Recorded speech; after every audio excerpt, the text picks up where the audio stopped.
One day, Edward was in the shed where he lived with the other engines. They were all bigger than Edward and boasted about it. "The driver won't choose you again," said Gordon. "He wants strong engines like us." But the driver and fireman felt sorry for Edward. "Would you like to come out today?" "Oh, yes, please," said Edward. So they lit his fire, made lots of steam, and Edward puffed away. The other engines were very cross at being left behind.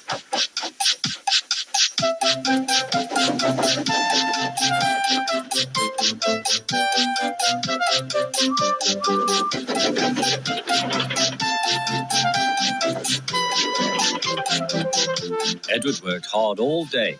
The coaches thought he was very kind, and the driver was very pleased.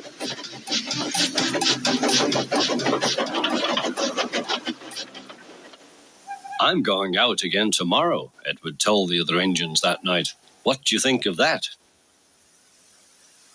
But he didn't hear what they thought, for he was so tired and happy that he fell asleep at once. Next morning, Edward woke up to find nothing had changed. Gordon was still boasting. "You watch me, little Edward, as I rush through with the express. That will be a splendid sight for you. Goodbye, little Edward. Look out for me this afternoon."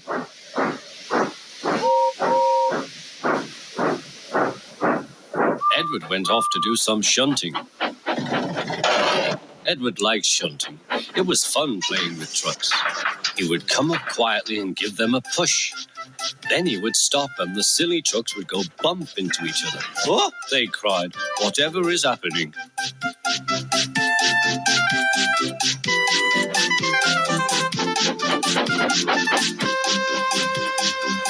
Edward played till there were no more trucks. Then he stopped to rest. Presently he heard a whistle. Gordon was very cross. Instead of nice shining coaches, he was pulling a lot of very dirty trucks. "A goods train, a goods train, a goods train," he grumbled. "The shame of it, the shame of it, oh, the shame of it." Edward laughed and went to find some more trucks. Then there was trouble. "Gordon can't get up the hill," the porter called to Edward's driver. "Will you take Edward and push him, please?" They found Gordon halfway up and very cross. His driver and fireman were talking to him severely. "You're not trying." "I can't do it," said Gordon. "The noisy trucks hold an engine back so." Edward's driver came up. "We've come to push." "No use at all," said Gordon. "You wait and see," replied Edward's driver. They brought the train back to the bottom of the hill.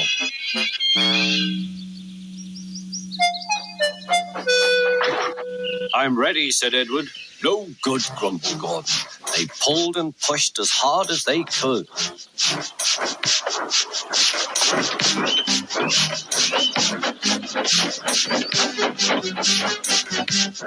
"I can't do it, I can't do it, I can't do it," puffed Gordon.